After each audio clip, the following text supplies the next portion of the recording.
혹시 여러분은 왜 인생에서 계속 불행한 일들이 일어나는지, 왜 때때로 한마디의 무심한 말이 우리를 재앙으로 몰아넣는지 궁금해 본 적이 있습니까? 또 어떤 사람들은 왜 항상 불안에 떨며 만성적인 질병과 예기치 않은 재난을 겪는지 궁금해 본 적이 있습니까? 이 모든 일이 우연의 연속이 아닐 수도 있습니다. 보이지 않지만 운명보다도 강력한 무형의 힘, 바로 업의 힘이 작용하고 있습니다. 인간이 만들어낼 수 있는 수많은 업 중에서 가장 무거운 두 가지 업이 있는데, 이는 마치 인생을 고통 속에 묶어두는 거대한 돌덩이와도 같습니다.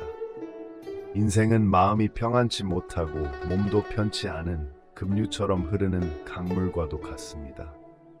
강은 때로 잔잔하여 햇빛을 반사하는 맑은 물결을 보여주지만, 때로는 급류와 폭포가 흩뿌리는 흰 거품 속에 모든 연약한 것을 휩쓸어 버리기도 합니다. 마치 우리가 우연히 혹은 의도적으로 그 물살에 빠지는 것처럼, 인생이라는 여정에서 우리의 모든 생각, 말, 행동이 업의 흐름에 잔물결을 만들어내며 오늘 하는 일이 미래에 우리에게 돌아오게 됩니다. 수많은 업 중에서 인생의 흐름을 막아버리는 두 개의 가장 무거운 업이 있습니다. 이 두 업은 마치 거대한 두 덩어리의 돌처럼 강물의 흐름을 막아 마음이 평안해질 수 없도록 만듭니다. 그렇다면 그 두 업은 무엇일까요? 혹시 우리가 무심코 범해버린 것일까요? 아니면 그것을 해소할 방법이 있을까요? 아니면 영원히 윤회의 소용돌이에 갇혀버릴까요? 이 내용을 주의 깊게 들어보십시오. 이것을 이해하면 여러분 스스로의 운명을 바꾸는 데 큰 도움이 될 것입니다. 첫 번째는 구업입니다. 구업은 마치 달이 기울어질 때 비추는 무형의 칼날처럼 한 번 내뱉은 말이 수많은 생에 걸쳐 깊은 상처를 남깁니다. 아직 다하지 못한 말들이 어둠 속으로 흩어지기도 하고, 때로는 한순간의 말 한마디가 마음 깊은 곳에 영원히 남아 마치 시원한 바람이 슬픈 영혼을 어루만질 수도, 혹은 무형의 칼날처럼 다른 이의 마음을 베어 헤어 상처를 남기기도 합니다. 여러분은 누군가가 건넨 한마디의 말이 하루 종일 따뜻함을 주었던 적이 있습니까? 아니면 한마디의 말 때문에 밤새 잠을 이루지 못했던 적이 있습니까? 칼에 베인 상처는 아물 수 있지만 말로 인한 상처는 평생 남을 수 있습니다. 한 이야기에서는 한때 화를 잘 내어 남을 험담하던 소년이 있었습니다. 어느 날 그의 아버지가 소년에게 한 줌의 못이 담긴 주머니를 건네며, 네가 누군가에게 상처 주는 말을 할 때마다 집 뒤의 나무 울타리에 못 한 개를 박아라 라고 하셨습니다. 첫날 소년은 20개 이상의 못을 박았지만 점차 자신의 말을 조심하게 되어 못의 수가 줄어들었습니다. 그리고 나서 아버지는 이제는 하나하나의 못을 뽑아라 라고 하셨습니다. 소년은 기쁘게 따랐지만 울타리를 돌아보니 곳곳에 작은 구멍들이 남아 있었습니다. 아버지는 온화하게 말씀하시길, 네가 한 말들이 아무리 사과를 해도 못들이 남긴 흔적은 결코 지워지지 않는다. 정말로 한 번 내뱉은 말은 되돌릴 수 없습니다. 거짓말, 모욕, 부당한 말 한마디는 아무리 변명해도 듣는 이의 마음에 깊은 상처를 남깁니다. 마치 흘러간 물을 다시 담을 수 없듯이 내뱉은 말은 온전히 남게 마련입니다. 불교에서는 신랄한 말을 해서는 안 된다. 악을 낳는 말은 반드시 돌아온다. 험담을 퍼뜨려도 결국 그 소문은 바람에 날려 돌아온다고 가르칩니다. 우리는 보통 업이 살생이나 도둑질, 음란에서만 비롯된다고 생각하지만 가장 무거운 업 중 하나는 바로 구업입니다. 한마디의 말은 누군가를 일으켜 세울 수도, 혹은 절망의 나락으로 몰아넣을 수도 있습니다. 국어업은 단순한 욕설이나 모욕만이 아니라 겉보기에는 아무렇지도 않은 말 한마디라도 상대방에게 깊은 상처를 줄 수 있습니다. 거짓말로 인해 누군가의 신뢰를 잃게 하거나 근거 없는 소문, 조롱, 빈정거림으로 인해 그 사람 스스로가 열등감을 느끼게 하는 등 말 한마디가 쉽게 퍼져나가지만 우리는 그 말이 과연 필요한지, 누군가에게 상처를 주는 말은 아닌지 한번 멈춰 생각해 보아야 합니다. 만약 말이 돌덩이와 같다면 그 돌을 다른 이의 마음이 아닌 강물 위에 던져야 합니다. 강물은 돌을 씻어낼 수 있지만 사람의 마음은 그렇지 않습니다. 예를 들어 한 남자가 세상 이야기를 늘 늘어놓으며 군중을 웃게 하기 위해 남의 사생활에 참견하곤 했습니다. 어느 날 그는 마을의 한 여성을 도둑으로 몰아 소문을 퍼뜨렸고 마을 사람들은 그녀를 멀리하고 경멸했습니다. 얼마 지나지 않아 그 여성이 사실은 억울한 사람이라는 것이 밝혀졌고 그녀는 고통스러워하며 마을을 떠나버렸습니다. 그 후 그 남자는 후회하며 한 스님에게 용서를 구하러 갔습니다. 스님은 그에게 한 줌의 닭털이 든 주머니를 건네며 마을 곳곳에 뿌리라고 하셨습니다. 남자는 그대로 따랐습니다. 그러나 다음 날 스님은 다시 그에게 주머니에 담긴 모든 닭털을 주워오라고 하셨습니다. 남자는 당황하며 어떻게 닭털을 주워올 수 있겠습니까? 바람에 날려버렸습니다. 하자 스님은 고개를 끄덕이며 말씀하셨습니다. 내가 내뱉은 말들도 마찬가지란다. 한번 퍼뜨리면 회수할 수 없느니라. 이것이 바로 코업의 인과율입니다.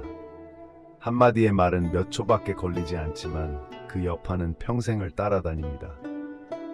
우리는 종종 말은 한순간의 바람이라고 생각하지만 실제로 그것은 씨앗과 같아서 사랑의 씨앗을 뿌리면 향기로운 꽃을 거둘 수 있지만 독한 씨앗을 뿌리면 언젠가 가시덤불 속에서 살아가게 될 것입니다. 만약 오늘 우리가 누군가에게 상처 주는 말을 했다면 내일 그 상처가 다시 우리에게 돌아오지 않을까요? 스스로 수양하는 사람은 선행을 실천하는 것뿐만 아니라 선한 말을 아끼며 적절한 칭찬 한마디가 지친 마음을 일으켜 세울 수 있고 격려의 말 한마디가 절망에 빠진 마음을 구원할 수 있음을 압니다. 불교에선 부드럽고 자비로운 말을 하라고 가르칩니다. 듣는 이가 평안해지고 말하는 이도 복을 받는 것입니다. 아름다운 말은 마치 진흙 속에서 향기를 뿜어내는 연꽃과 같아 더럽혀진 환경 속에서도 빛을 발합니다. 한마디의 사랑의 말은 누군가의 인생을 바꿀 수 있고 진심 어린 한마디는 오랫동안 닫혀있던 마음의 문을 열 수 있습니다. 그러므로 가능한 한 상대방을 기쁘게 하는 말을 하십시오. 만약 좋은 말을 할 수 없다면 차라리 침묵하는 것이 좋습니다. 자신의 말을 통제하는 한 가지 방법은 말을 하기 전에 이 말이 옳은가? 필요한가? 누군가에게 이득을 줄 수 있는가? 하고 스스로에게 물어보는 것입니다. 만약 말이 옳지 않고 필요치 않으며 좋은 결과를 가져오지 않는다면 그 말은 하지 않는 것이 최선입니다. 입을 다물면 복을 보존하는 것과 같습니다. 마치 끊어진 연이 실처럼 한번 흩어진 말은 결코 다시 모을 수 없습니다. 지혜로운 사람은 말이 많은 사람이 아니라 적절한 때에 적절한 장소에서 적절한 사람에게 말을 건네는 사람입니다. 하루 동안 부정적인 말, 험담, 불평, 원망 없이 살아본다면 마음이 한층 가벼워지고 인생이 더 평온해지는 것을 느낄 것입니다. 기억하십시오. 한마디의 말은 누군가를 구할 수도 한 인생을 망칠 수도 있습니다. 오늘 여러분은 어떤 말을 내뱉겠습니까? 두 번째는 살업입니다. 살업은 피로 물들인 끊임없는 윤회의 고리와도 같습니다. 이 세상에서 생명을 빼앗기는 고통보다 더 큰 고통은 없습니다. 모든 생명은 소중합니다. 인간이든 작은 생물이든 개미조차 죽음을 두려워하고 새도 위험에 부딪히면 떨며 그물에 걸린 물고기도 극심한 공포에 빠집니다. 그런데 인간은 습관, 욕망, 무관심 때문에 스스로에게 생명을 빼앗을 권리를 부여하며 주저없이 수많은 생명의 목숨을 빼앗아 자신의 욕망을 채웁니다. 이는 개인의 이익을 위한 것이거나 단순히 무지에서 비롯된 행위일 수도 있습니다. 불교의 가르침에 따르면 모든 중생은 고통을 두려워하며 생명을 소중히 여깁니다. 우리가 타인의 입장이 되어 생각해 본다면 한 생명이 빼앗기는 고통은 단지 육체의 상처에 그치지 않고 원망과 절망의 감정으로 이어집니다. 예를 들어 묶여 있다가 결국 도살되는 소의 눈에는 공포가 가득하지만 돼지가 칼날 앞에서 비명을 지르는 모습을 아무도 깊이 생각하지 않습니다. 칼날에 맞아 흐르는 눈물 또한 이해받지 못합니다. 심지어 도마 위에 머리를 부딪혀 헐떡이는 물고기도 산소가 부족해 헐떡이지만 아무도 그 슬픔에 공감하지 않습니다. 모든 생명은 죽음을 원치 않지만 인간은 자기 이익을 위해 타생의 생명을 전혀 소중하게 여기지 않습니다. 하지만 정말 생명이 가치 없다고 할 수 있을까요? 우리가 한 동물을 죽이는 것이 단순히 생존의 법칙의 일부라고 생각할 수도 있으나 인과율은 우리의 생각과 달리 작동합니다. 흘린 피 한 방울은 하나의 빚이며 죽은 생명 한 존재는 우리를 향한 속박입니다. 우리는 매일 피로 물든 살생의 행위를 계속하며 살아갑니다. 이러한 행위가 평온한 삶을 가져올 수 있을까요? 생명을 기르는 자가 도살로 인해 얻은 이익으로 병과 재앙의 보복을 피할 수 있을까요? 한 이야기에 평생 도살업에 종사했던 한 도축인이 노년의 극심한 고통의 암에 시달리다가 스님에게 용서를 구하며 해탈을 청한 적이 있습니다. 스님은 잠시 그를 응시한 후 내가 도살할 때 너는 과연 동물이 겪는 고통을 생각했느냐고 물었습니다. 도축이는 아무 말도 하지 못하고 눈물을 흘렸습니다. 그 순간 그의 머릿속에는 자신이 죽여온 수천 마리의 동물들이 떠올랐고 그제서야 자신이 겪고 있는 고통이 바로 그 동물들이 겪었던 고통과 다르지 않음을 깨달았습니다. 그가 뿌린 씨앗에 따라 이제는 그 보복의 열매를 받게 된 것입니다.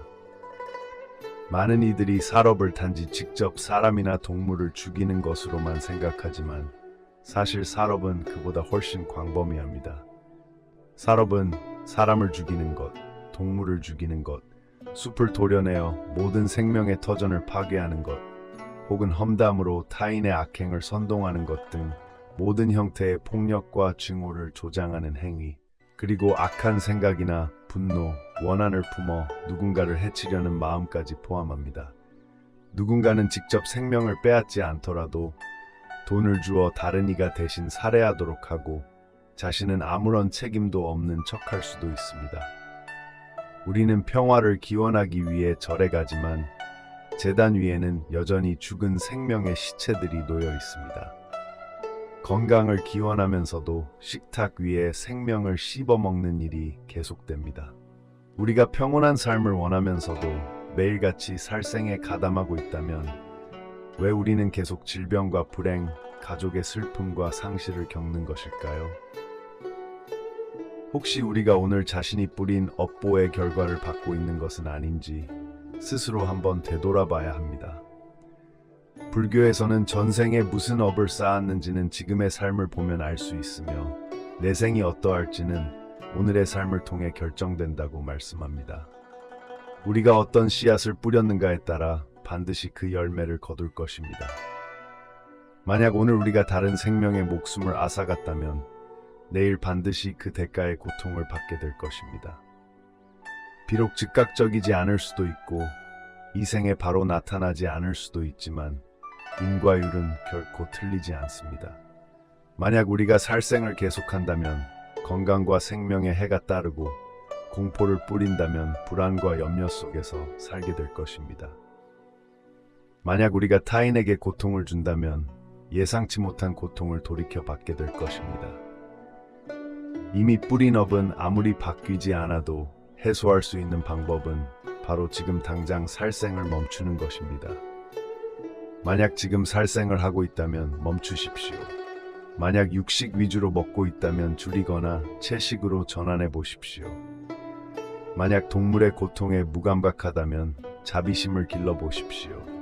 진심으로 살생의 업을 뉘우치고 자신이 저지른 잘못에 대해 참회하며 다시는 반복하지 않겠다고 다짐하십시오. 선행을 쌓아 해를 입은 생명을 구제하고 도와야 합니다. 단순히 형식적으로 생명을 풀어주는 것이 아니라 진정으로 생명을 구하고 보호해야 합니다. 새와 물고기를 사고 팔지 말고 자연을 보호하십시오. 선한 업을 쌓으면 반드시 선한 열매가 맺힐 것입니다.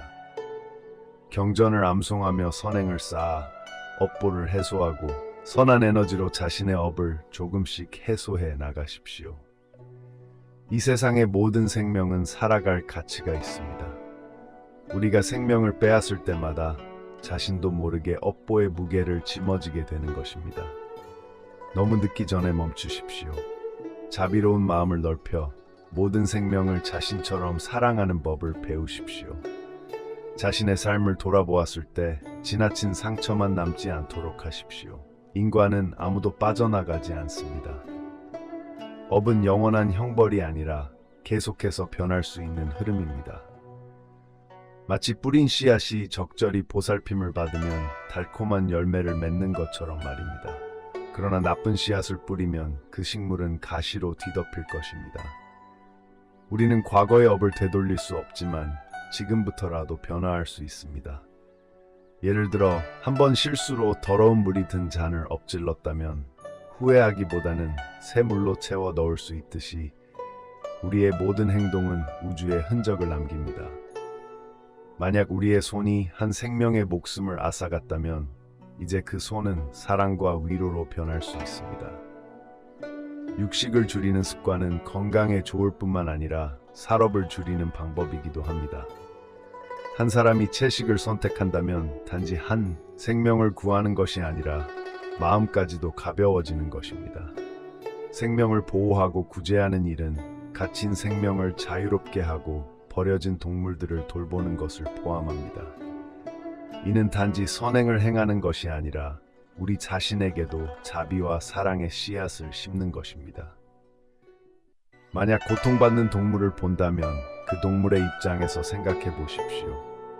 새가 새장에 갇혀 있는 모습을 본다면 자신이 갇힌 기분을 떠올려 보십시오. 공감은 살업을 멈추는 열쇠입니다. 말은 복을 가져올 수도 업보를 쌓게 할 수도 있습니다. 한마디의 선한 말이 한 사람의 생명을 구할 수 있지만 한마디의 악한 말은 한 영혼을 죽일 수도 있습니다. 자존심을 내세우지 말고 누군가에게 상처 주지 마십시오. 화가 날 때는 깊게 숨을 들이마신 후 말을 내뱉으십시오. 때때로 무심코 내뱉은 한마디가 평생 상대방에게 아픔을 남길 수 있습니다. 거짓을 꾸며내거나 거짓말을 해서는 안 됩니다. 아무리 작은 거짓말도 예측할 수 없는 업보를 낳을 수 있습니다. 진실된 말을 항상 지키십시오. 진실은 마음의 평온을 위한 토대입니다. 선한 씨앗을 뿌리기 위해 다른 사람이 선행을 했을 때 칭찬하고 선행을 통해 격려하며 고통받는 이를 위로하는 등 말로써 업을 변화시키는 길을 선택해야 합니다. 살업은 단지 행위에만 있는 것이 아니라 생각 속에도 있습니다. 만약 우리가 원한과 분노, 증오로 누군가를 해치려 한다면 이미 그 마음 속에서 업을 쌓고 있는 것입니다. 원한을 버리고 사랑을 키우십시오. 누군가가 여러분에게 상처를 주었다면 그것도 그 사람의 업이며 여러분을 위해 온 것임을 생각해 보십시오. 용서하면 여러분 스스로가 해방됩니다. 명상을 실천하여 마음을 깨끗하게 유지하십시오. 탐욕, 분노, 어리석음에 사로잡힌 마음은 오직 고통만을 낳을 뿐입니다. 명상은 자신을 돌아보고 올바른 행동을 하며 타인을 돕는 길을 깨닫게 해줍니다. 악한 업을 해소하기 위해 선한 일을 행하면 그 선한 업이 여러분 자신을 보상해 줄 것입니다.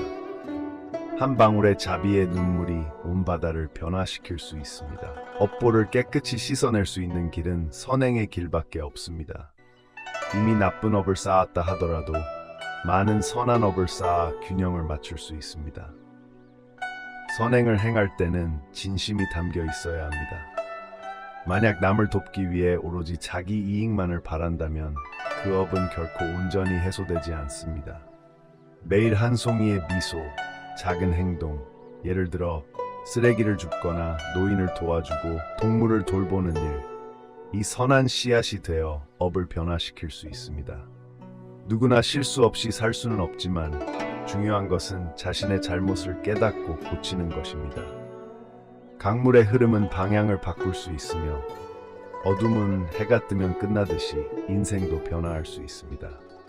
지금 이 순간 여러분은 계속해서 나쁜 업을 쌓을 것인가 아니면 선한 업을 쌓기 시작할 것인가 선택할 수 있습니다. 한 마을의 도축인 이야기를 들어봅시다. 옛날 한 작은 마을에 도축인이 있었습니다. 그는 매일 10여 마리의 동물을 도살하며 고기를 팔며 생계를 유지했습니다. 그는 자신에게 아무런 잘못이 없다고 생각했습니다. 왜냐하면 그의 아버지와 할아버지도 모두 이 직업을 했기 때문입니다. 이것이 그의 생계 수단이었으니까요. 그러나 어느 날 이상한 일이 일어났습니다. 평소와 같이 한 마리의 소를 도살하려던 그 순간 소의 눈동자 속에서 단순한 공포뿐만 아니라 왜 나를 죽이느냐는 원한이 느껴졌습니다. 그때 그의 가슴은 쑤시는 듯했습니다. 그날 밤 그는 꿈에서 자신이 동물이 되어 도망다니지만 결국에는 잡혀 죽는 모습을 보았습니다. 그 경험에 크게 충격을 받은 그는 땀을 뻘뻘 흘리며 깨어났습니다. 도축이는 동물을 도살할 때마다 그 꿈이 떠올라 점점 자신의 일이 무섭게 느껴지기 시작했습니다. 그러던 어느 날 한 노스님이 그의 도축장을 지나가게 되었습니다. 스님은 자비로운 눈빛으로 그를 바라보며 부드럽게 말씀하셨습니다. 내 칼날 하나하나가 동물의 생명을 끊을 뿐만 아니라 내 마음에도 고통의 씨앗을 심고 있느니라. 내 마음이 점점 무거워지는 것을 느끼지 못하느냐. 도축이는 아무 말 없이 조용히 있었습니다. 그러나 그 스님의 말은 그의 마음속에 계속 울려 퍼졌습니다. 그날 밤 도축이는 결심을 하게 되었습니다. 그는 도살업을 그만두기로 결심하고 가지고 있던 도살 도구들을 모두 팔아버렸습니다. 그리고 저축한 돈으로 채식당을 열어 생명을 해치지 않고 자비의 마음으로 살기로 했습니다. 그러나 옛업은 쉽게 사라지지 않았습니다. 매일 밤마다 자신이 도살했던 동물들의 모습이 꿈에 나타나 그에게 목숨을 요구하는 듯했습니다. 이에 도축이는 또다시 한 노스님을 찾아가 물었습니다. 스님, 저는 이미 도살을 멈췄습니다. 그런데도 왜 제가 계속 괴롭힘을 당하는 것일까요? 노스님은 조용히 대답하셨습니다. 업은 한순간에 지워지는 그림자가 아닙니다. 흐린 물이 맑아지려면 가라앉아야 하듯이 내 업이 정화되려면 계속해서 선한 일을 행하며 참회해야 하느니라. 그 후 도축이는 매일 선행을 행했습니다. 그는 베푸며 가난한 이들을 도왔고 갇힌 동물들을 풀어주었으며 경전을 암송하고 채식을 실천하며 정진했습니다. 수년이 흐르자 그에게서 악몽은 사라지고 마음의 평온이 찾아왔습니다. 그러던 어느 아침 그는 한 그루의 나무 아래에서 눈을 감고 미소를 지으며 명상에 잠겼습니다. 그제서야 그는 자신의 업을 완전히 전환시켰음을 깨달았습니다. 업은 피할 수 없지만 우리가 그 흐름을 바꿀 수는 있습니다. 도축인이 한때 짊어졌던 무거운 업도 단 한 번의 깨달음과 결심으로 어둠 속에서 빛으로 변할 수 있었습니다. 살업은 단지 직접 살생하는 행위에만 머무는 것이 아니라 한마디의 독설, 한순간의 분노 속에도 숨어 있습니다. 우리가 멈추고 돌아설 때 그 무거운 업은 더 이상 우리를 따라다니지 않을 것입니다. 지금 이 순간 여러분은 무엇을 선택하시겠습니까? 과거의 잘못에 연연하기보다는 앞으로의 행동으로 선한 업을 쌓아 나갈 준비가 되어 있습니까? 만약 이 영상의 메시지가 의미 있다고 느낀다면 여러분의 생각을 댓글로 남기고 인과율을 믿는지 혹은 누군가가 자신의 업을 변화시키는 모습을 본 적이 있는지 함께 이야기해 보시기 바랍니다. 그리고 이 메시지를 사랑하는 사람들과 공유해 함께 선한 인연을 맺어 나가시길 바랍니다. 또한 아직 채널을 구독하지 않으셨다면 구독 버튼을 눌러 더 깊이 있는 내용을 놓치지 마십시오.